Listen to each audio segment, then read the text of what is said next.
तो कैसे हैं आप। स्वागत है आपका मेरे YouTube चैनल में। आज की वीडियो में हम यहाँ पे देखेंगे तो जो हमारी यहाँ पे सीरीज़ चल रही है उत्तराखंड की इम्पोर्टेंट बुक, जिसमें हम यहाँ पे अजय राउत जी की बुक को पहले हम यहाँ पे देख रहे हैं। तो यहाँ पे हमने अभी तक इस सीरीज़ की 17 वीडियो कंप्लीट कर ली है। अगर आपने अभी तक इनको नहीं देखा है तो प्लेलिस्ट में जाके देख सकते हैं। आज की यहाँ पे 18वीं वीडियो है। तो चलिए यहाँ पे शुरू करते हैं। पहला यहाँ पे क्वेश्चन है, अंग्रेजों द्वारा कुमाऊं में लाइसेंस नीति कब लागू की गई थी? तो ये की जाती है 1889 में, ठीक है। और पूरे भारत में यह नीति कब लाई गई थी? तो 1859 में ये नीति लाई गई थी, ठीक है। जब 1857 में क्रांति होती है तो उस समय यहाँ पे पूरे भारत में यह नीति लागू की जाती है, लेकिन कुमाऊं में इसका यहाँ पे ज़्यादा असर देखने को नहीं मिलता है। तो इसीलिए यहाँ पे कुमाऊं में ये 1889 में लागू की गई थी। अगला यहाँ पे क्वेश्चन है, कुली एजेंसी के गठन के समय कुमाऊं का कमिश्नर कौन था? तो वो था यहाँ पे कैम्पबेल, ठीक है। इसको JM कैम्पबेल कहा जाता है और इसका जो शासनकाल था तो 1906 से लेके 1913 तक इसका शासनकाल माना जाता है। कुली एजेंसी का गठन कब होता है? तो 1908 में होता है, जोध सिंह नेगी के द्वारा, ठीक है। और कुली एजेंसी का विचार सर्वप्रथम किसके मन में आता है? तो गिरिजादत्त नैथानी के मन में ये आता है, ठीक है। कुली एजेंसी समाप्त कब होती है? तो 1923 में ये कुली एजेंसी समाप्त भी हो जाती है, ठीक है।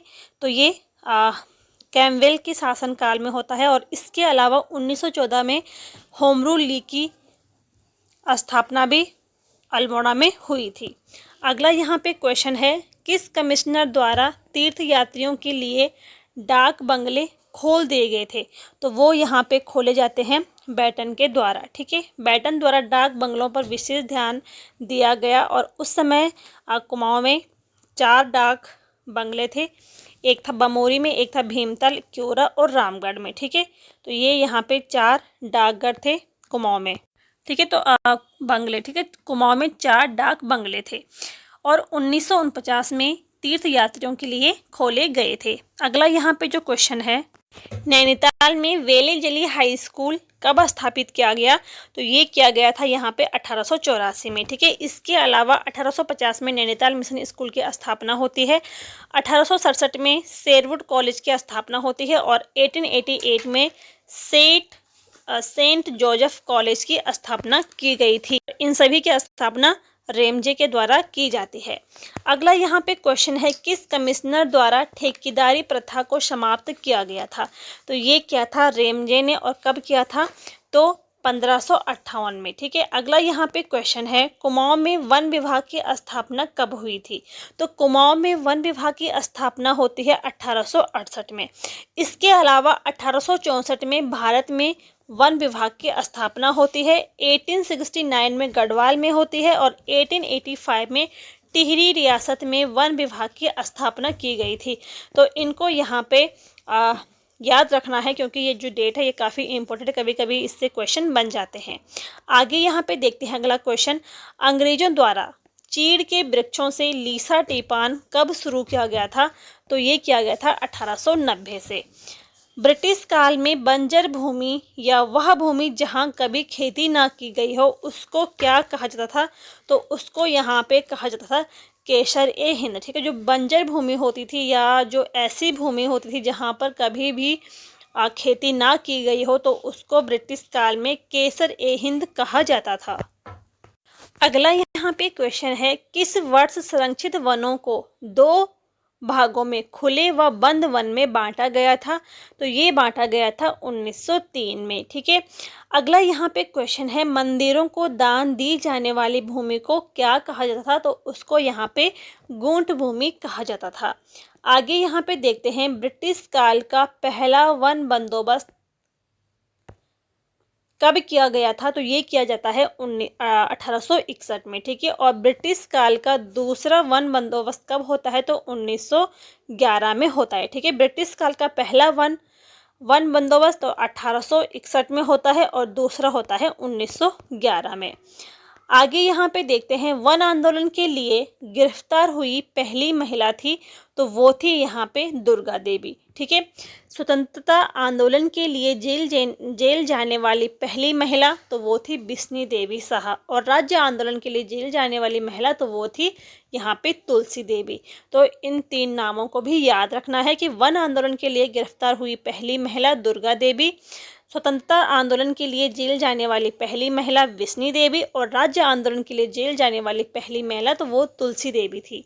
आगे यहाँ पे देखते हैं अगला क्वेश्चन, राज्य में फॉरेस्ट ग्रीवेंस कमेटी का गठन कब किया गया? तो ये किया गया था 13 अप्रैल 1921 में। ठीक है। इस कमेटी ने अपनी रिपोर्ट कब सौंपी थी? तो 28 अक्टूबर 1921 को सौंपी थी। और इस कमेटी का अध्यक्ष किसको बनाया गया था? तो वो बनाया गया था कैंपवेल को। ठीक है। JM कैंपवेल को इसका अध्यक्ष भी बनाया गया था, और वो इस समय यहाँ पे कुमाऊं का कमिश्नर था। सॉरी, मैंने यहाँ पे मिस्टेक कर दिया है। तो ग्रीवेंस कमेटी का गठन होता है 13 अप्रैल 1921 में, और इसका जो अध्यक्ष बनाया जाता है, तो वो बनाया जाता है P विडम को। ठीक है। P विडम को बनाया जाता है, और उस समय वो कुमाऊं का कमिश्नर था। इसके अलावा इस कमेटी की जो सिफारिशें लागू की गई थी, तो 15 मार्च 1922 में इसकी सिफारिशों को लागू किया गया था, और इस कमेटी ने अपनी रिपोर्ट 28 अक्टूबर 1921 को दी थी। तो देखो यहाँ पे जो फॉरेस्ट ग्रीवेंस कमेटी थी, गठन होता है 13 अप्रैल 1921 को, अध्यक्षता करते हैं P विडम, और इसका उद्देश्य क्या होता है कि जनता में व्याप्त वन कष्टों तथा शिकायतों का अन्वेषण करना। ठीक है। 28 अक्टूबर 1921 को ये जो समिति थी, इसने अपनी रिपोर्ट सरकार को सौंपी थी। अब जो यहाँ पे फॉरेस्ट ग्रीवेंस समिति रिपोर्ट थी, तो इसमें क्या था? इसमें था कि बांस पर लगे प्रतिबंध को हटाया जाए, पशुओं के चरने संबंधी प्रतिबंधों को हटाया जाए, और ग्राम सीमा के आधे मील दूर तक ग्रामीणों को वन का अधिकार यहाँ पे दिया जाए। तो ये यहाँ पे इस कमेटी का उद्देश्य था। अगला यहाँ पे क्वेश्चन है, कुमाऊं जल नियम कब निर्धारित किए गए थे? तो कुमाऊं जल नियम ये निर्धारित किए जाते हैं 1917 में। ठीक है। इन नियमों का संशोधन कब होता है? तो 1930 में इनका संशोधन किया जाता है। अगला जो क्वेश्चन है, किस वन अधिकारी ने वन भूमि को ABCD वर्ग में बांटा था? तो ये बांटा था नेल्सन ने। ठीक है। A वर्ग, B वर्ग, C वर्ग, तो ये बांटा था नेल्सन ने। अगला यहाँ पे क्वेश्चन है, किस वर्ष गढ़वाल के वनों को 2 भागों में बांटा गया था? ठीक है। गढ़वाल के वनों को तो ये बांटा गया था 1914 में।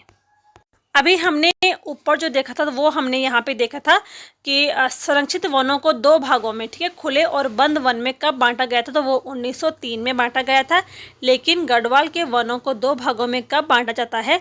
तो वो बांटा जाता है 1914 में। ठीक है। उत्तरी वन और दक्षिणी वन, इन 2 भागों में इनको बांटा जाता है। हालांकि 1924 में इनका फिर से एकीकरण किया गया था। अगला यहाँ पे क्वेश्चन है, रवाई कांड के समय कुमाऊं का कमिश्नर कौन था? तो उस समय जो कुमाऊं का कमिश्नर था वो था NC स्टिफ। ठीक है। ये यहाँ पे कुमाऊं का कमिश्नर होता है। जो रवाई कांड था, इसको तिलाड़ी कांड के नाम से भी जाना जाता है। और ये कब होता है? तो 30 मई 1930 को ये घटना घटी थी। ठीक है। देखो 30 मई 1930 को यमुना के तट पर तिलाड़ी के मैदान में वन नीति के विरोध करने के लिए यहाँ पे ये भीड़ इकट्ठा होती है। ठीक है। 1927-28 के आसपास यहाँ पे जब नई वन नीति लागू की जाती है, तो इसीलिए यहाँ पे ये भीड़ इकट्ठा होती है। और इस निहत्ती भीड़ पर टिहरी के जो टिहरी का दीवान था, ठीक है, चक्रधर जोयाल, किसका था ये? तो ये नरेंद्र शाह का दीवान था, चक्रधर जोयाल। तो इसने यहाँ पे गोली चलाने का आदेश ये देते हैं। तो इस घटना को टिहरी का जलियांवाला बाग हत्याकांड भी कहा जाता है, और चक्रधर जोयाल को टिहरी का जनरल डायर भी कहा जाता है। अगला यहाँ पे क्वेश्चन है, ठीक है, और जो यहाँ पे स्टेप था, इसके काल में महात्मा गांधी भी कुमाऊं आए थे। नायक बालिका रक्षा कानून कब बनाया गया था? तो ये बनाया गया था 1929 में। क्वेश्चन था यहाँ पे, नायक बालिका रक्षा कानून कब बनाया गया था? तो ये बनाया जाता है 1929 में। ठीक है। 1919 में परिषद ने कुमाऊं परिषद ने यहाँ पे नायक सुधार कमेटी का गठन किया था। ठीक है, नायक सुधार कमेटी का गठन होता है 1919 में और नायक बालिका रक्षा कानून बना जाता है 1929 में। इसके अलावा 1924 में ब्रिटिश की तरफ से नायक जो ब्रिटिश थे, अंग्रेज थे, उनकी तरफ से नायक सुधार समिति बनी थी और 1928 में नायक सुधार अधिनियम आया और 1929 में बालिका रक्षा कानून यहाँ पे बनाया गया। और नायक जाति की उत्पत्ति चंद वंश के राजा भारती चंद के शासनकाल में हुई थी। अगला यहाँ पे क्वेश्चन है, ब्रिटिश काल का 11वां व अंतिम भूमि बंदोबस्त किसके नेतृत्व में हुआ था? तो ये होता है यहाँ पे इवर्सन के नेतृत्व में। ठीक है, तो ब्रिटिश काल में कुल 11 भूमि बंदोबस्त हुए थे और 11वां जो था ये अंतिम भूमि बंदोबस्त था और ये किसके शासनकाल में होता है? तो इवर्सन के नेतृत्व में होता है, उसके काल में होता है। ठीक है, अगला क्वेश्चन है, ब्रिटिश काल का 11वां भूमि बंदोबस्त कब हुआ था? तो ये होता है 1928 में। ठीक है, और यह केवल गढ़वाल में हुआ था। तो फ्रेंड्स, ये थे यहाँ पे आज के उत्तराखंड जीके के 20 क्वेश्चन। उम्मीद है आपको यहाँ पे वीडियो पसंद आई होगी। पसंद आई हो तो लाइक करें, शेयर करें और चैनल को सब्सक्राइब ज़रूर करिए। मिलते हैं नेक्स्ट वीडियो में, तब तक के लिए थैंक यू।